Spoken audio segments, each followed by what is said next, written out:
Viewers, আসসালামু আলাইকুম। 07 ক্রিয়েটরের পক্ষ থেকে আমি আশিক।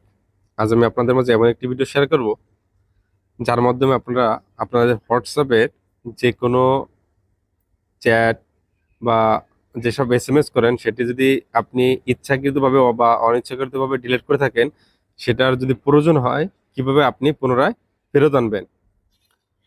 তাহলে এই ছোট্ট একটি ভিডিওর মাধ্যমে আমি দেখাবো কিভাবে এই কাজটি আপনি করবেন। তাহলে চলুন কথা না বাড়িয়ে ভিডিও শুরু করা যাক। এর জন্য চলে যেতে হবে আপনাদের প্রথমে যে হোয়াটসঅ্যাপ যে অ্যাপসটি আছে এই অ্যাপসের মধ্যে প্রবেশ করতে হবে। প্রবেশ করার পর এখান থেকে কিছু লেখা ডিলিট করে দিচ্ছেন বা আপনার আগে ডিলিট করছেন ভুলবশত বা ইচ্ছাকৃতভাবে কোনো লেখা বা চ্যাট ডিলিট করে দিচ্ছেন। এটা আপনি কিভাবে খুব সহজে আনতে পারবেন। এর জন্য উপরে যে থ্রি ডট লাইন দেখতে পাচ্ছেন এর উপরে প্রেস করবেন। প্রেস করার পর যে সেটিং নামে যে অপশনটি রয়েছে এর উপরে প্রেস করবেন। প্রেস করার পর দেখবেন এখানে চ্যাটস নামে একটি অপশন রয়েছে, এর উপরে প্রেস করবেন। প্রেস করার পর একটু স্ক্রল ডাউন করে নিচে আসবেন। নিচে আসলে দেখবেন চ্যাট ব্যাকআপ নামে যে অপশনটি রয়েছে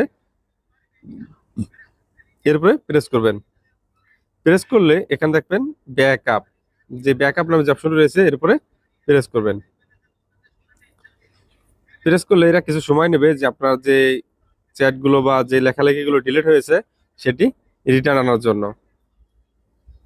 এভাবে আপনাদের যেসব লেখা বা চ্যাট ডিলিট হয়ে যায় বা কোনো ডকুমেন্ট ডিলিট হয়ে গেলে খুব সহজে এভাবে ব্যাক নিয়ে আসতে পারবেন। তাহলে এই ভিডিওটা দেখে যদি একটু উপকার হয়ে থাকে অবশ্যই চ্যানেলটি সাবস্ক্রাইব করে পাশে থাকবেন এবং পাশে থাকা বেল বাটনটি প্রেস করে দেবেন। ভিডিওটা দেখে যদি একটু উপকার হয়ে থাকে তাহলে অবশ্যই চ্যানেলে একটি লাইক দিবেন এবং কমেন্ট বক্সে আপনাদের মতামত জানিয়ে দিবেন। ধন্যবাদ।